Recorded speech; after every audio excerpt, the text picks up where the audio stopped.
प्रिया परिवार की लाडली बेटी, या फिर यूं कहें कि परिवार की जान थी। जब घर में होती तो ऐसा लगता मानो घर में आसमान टूट पड़ा हो। घर में इधर उधर धमा चौकड़ी करना और खूब सारी बातें करना उसके पसंदीदा कामों में से एक था। प्रिया के दादाजी प्रिया को बहुत प्यार करते थे, लेकिन आजकल उन्हें प्रिया की एक चिंता और खाई जा रही थी, और वो थी प्रिया की शादी की चिंता। बस दादाजी अब हर परिवार में प्रिया का ससुराल ढूंढते, लेकिन प्रिया को शादी के नाम से ही इतनी चिढ़ थी कि शादी का नाम सुनते ही वह गुस्सा होकर मुंह फुलाकर दूसरे कमरे में बैठ जाती। खैर, थोड़ी देर में उसका गुस्सा खुद ब खुद उतर जाता और वो वापस अपनी धमा चौकड़ी में व्यस्त हो जाती। काफ़ी खोजबीन के बाद भी प्रिया के दादाजी को कोई ऐसा परिवार नज़र नहीं आया जहां वे अपनी लाडली बिटिया की शादी कर सकें।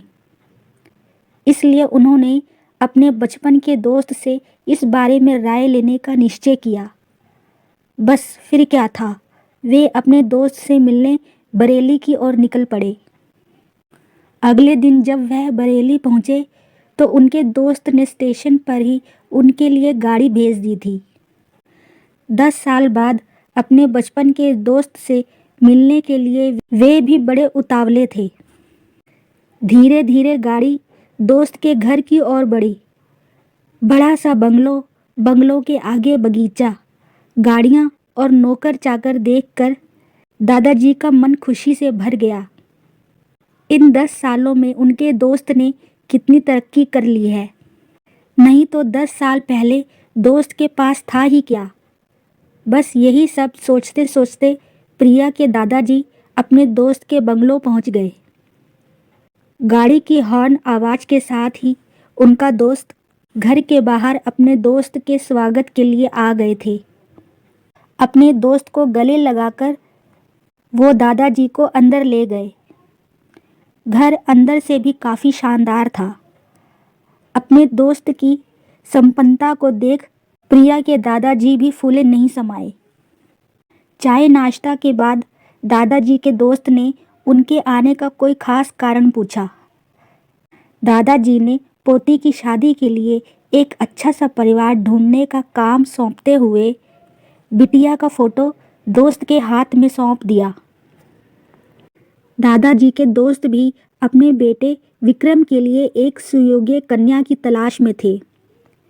तीखे नैन नक्श, चेहरे पर तेज और एक बार में ही किसी को पसंद आने वाली प्रिया की फोटो देखकर ही उन्होंने प्रिया को अपने घर की बहू बनाने का फैसला कर लिया। दादाजी के दोस्त इतना सोच ही रहे थे कि इतने में उनका बेटा विक्रम आ गया। विक्रम ने दादाजी के पैर छुए और हाल चाल पूछने के बाद ऑफिस की ओर निकल गया। विक्रम के जाने के बाद दोस्त ने दादाजी से विक्रम और प्रिया के संबंध के लिए पेशकश की। प्रिया के दादाजी को लगा जैसे उन्होंने उनके मुंह की बात छीन ली। खैर, प्रसन्नता से विदा लेकर अपने घर आने का कहकर दादाजी अपने घर की ओर निकल गए। विक्रम को प्रिया बहुत पसंद थी, लेकिन विक्रम की माँ विक्रम की शादी अपने से भी बड़े घर में करना चाहती थी।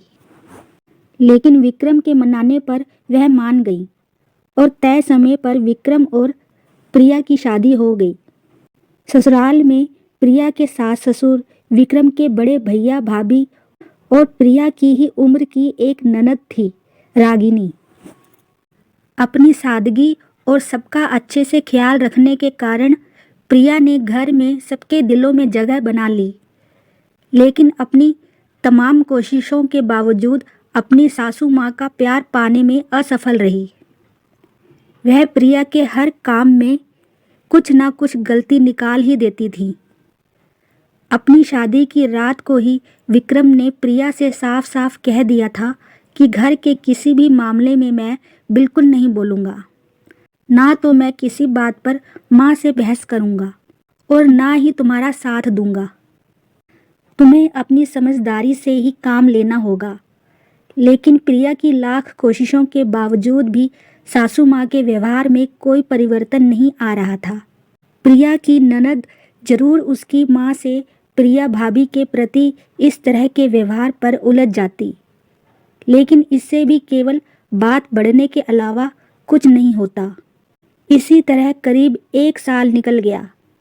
प्रिया और विक्रम को जुड़वा बेटियां हुईं। यह समय प्रिया के लिए अग्नि परीक्षा का समय था। प्रिया का दर्द प्रिया के लिए आंसू बन गया था। ससुराल में प्रिया को संभालने वाला कोई नहीं था। विक्रम और उनके पापा ने प्रिया को मायके भेजने के लिए पहले ही मना कर दिया था। एक दिन रागिनी कॉलेज से आई।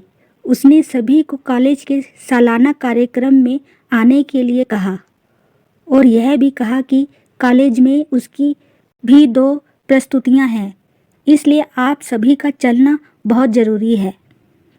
खैर, ना चाहते हुए भी प्रिया को अपनी दोनों जुड़वा बेटियों के साथ रागिनी के कॉलेज जाना पड़ा। कार्यक्रम की शुरुआत में गीत संगीत की कई प्रस्तुतियां हुईं। उसके बाद मॉडलिंग राउंड शुरू हुआ। दर्शकों ने तालियों के साथ सभी का उत्साहवर्धन किया। मॉडलिंग में रागिनी ने भी हिस्सा लिया था। आखिरी राउंड में रागिनी के साथ 4 और लड़कियों को सेलेक्ट किया गया, जहां सभी से जज द्वारा एक-एक सवाल पूछकर विजेता घोषित करना था। सवाल जवाब का दौर शुरू हुआ।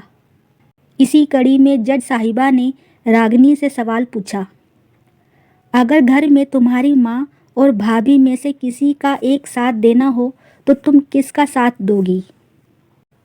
पूरे सदन में खामोशी छाई थी। सभी रागिनी के जवाब की प्रतीक्षा कर रहे थे। तभी रागिनी ने थोड़ा आगे बढ़कर कहा, अगर भाभी सही हो तो अपनी भाभी का। जज साहिबा ने आगे पूछा, क्यों? रागिनी ने जवाब दिया, क्योंकि मुझे भी कल किसी की भाभी बनना है। जवाब सुनते ही पूरे सदन में तालियां गूंज उठी। सभी रागिनी की सोच और उसके सटीक जवाब की प्रशंसा कर रहे थे। रागिनी को विजेता घोषित किया गया। पुरस्कार लेने से पहले रागिनी ने सभी से कुछ कहने के लिए माइक थामते हुए कहा, हर बेटी अपनी माँ से बहुत प्यार करती है और माँ भी अपनी बेटी के दिल के सबसे करीब होती है। इसी तरह हमारे घर की बहुएं भी तो किसी की बेटियां हैं। आज हम किसी की बेटियां हैं, कल वो किसी की भाभियां और बहुएं बनेंगी। अगर कल हमें कुछ दुख हुआ तो हमारी माँ को भी दुख होगा, और इसी तरह हमारे घर की बहू को दुख हुआ तो उनकी माँ को भी दुख पहुँचेगा। और इस दुनिया में किसी भी इंसान को किसी की भी माँ को दुख पहुँचाने का कोई हक नहीं है। इसलिए हर सास अपनी बहू को अपनी बेटी समझे, तो आगे चलकर उनकी बेटियां भी खुश रहेंगी। रागिनी के इतना कहते ही पूरा सदन एक बार फिर तालियों की गड़गड़ाहट से गूंज उठा। यदि आपको यह कहानी अच्छी लगी हो तो हमें कमेंट करके ज़रूर बताइएगा।